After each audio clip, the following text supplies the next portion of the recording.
Up to this point, you've been creating and moving around. But in a real working environment, you also need to copy, rename, and remove things. This is where you begin managing your system like a pro. Let's begin with copying.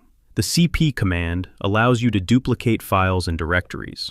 Think of it as creating a safe copy while leaving the original untouched. For a simple file copy, cp-f file 1 file 3. This copies the contents of file 1 into file 3.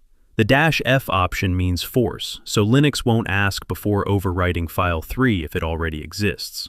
Now, if you want to copy multiple files into a directory, cp-f file 2 file 4 practice. Both file 2 and file 4 are copied into the practice directory in one step. But copying becomes even more powerful when directories are involved. To copy a folder, you need the -r option, which stands for recursive. This tells Linux to copy the directory along with everything inside it. cp-r, bash code _ backup.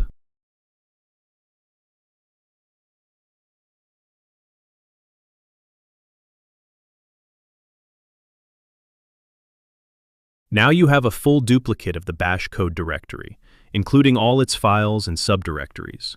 You can also copy a directory into another directory.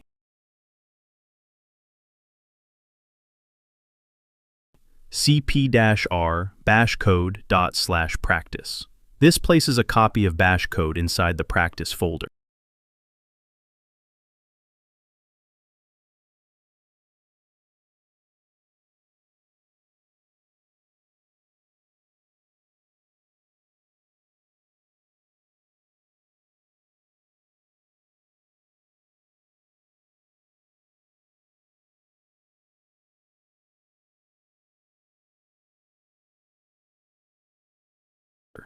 Now let's move on to mv, one of the most flexible commands in Linux. The mv command can both rename and move files or directories. It all depends on how you use it. To rename a file, mv-f file 2 file 5. Here, file 2 becomes file 5. Again, -f ensures there's no confirmation prompt if file 5 already exists. If file 5 exists, then it will be overwritten by the contents of file 2. Now let's move a file into another directory, mv-f file 3./practice. Now file 3 is no longer in your current directory. It has been moved into practice.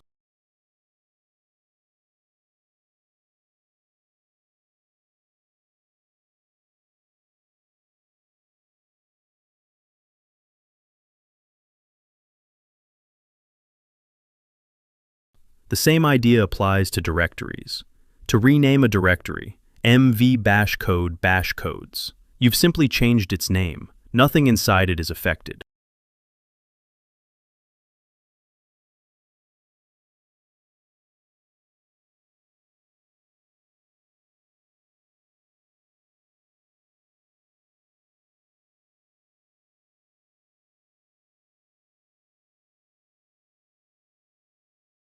And to move a directory somewhere else, mv bashcodes./practice. The entire directory, along with all its contents, is moved into practice. No extra flags are needed. mv naturally handles directories.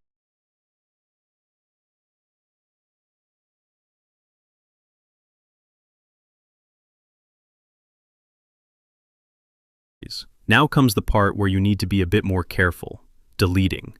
The rm command removes files. And unlike many graphical systems, there's no recycle bin quietly saving you. Once it's gone, it's often gone for good. If you want to be cautious, you can use rm-i file 5. The -i option stands for interactive. Linux will ask you for confirmation before deleting. When prompted, typing y confirms the removal. But if you're sure and want speed, you can force deletion, rm-f file 5. No prompts, no warnings, just immediate deletion. To remove multiple files at once, rm-f file 3 file 4. When it comes to directories, you need the -R option. rm-r, practice. This removes the directory and everything inside it.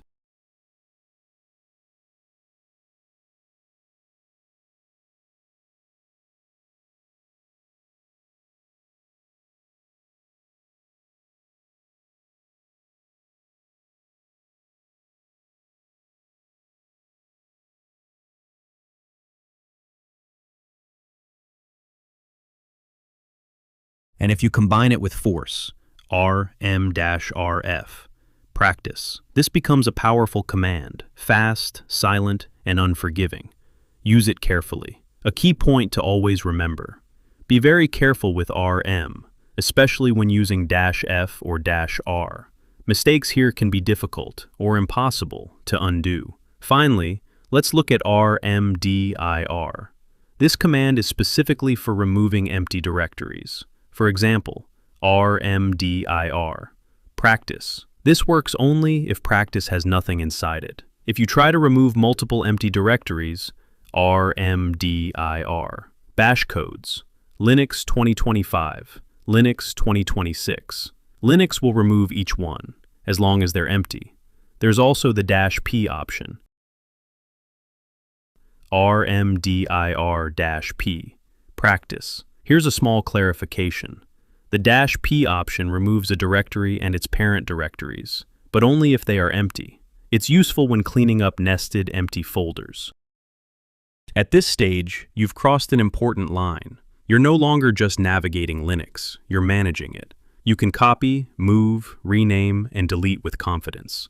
And once you master these, the terminal stops feeling like a black screen and starts feeling like complete control.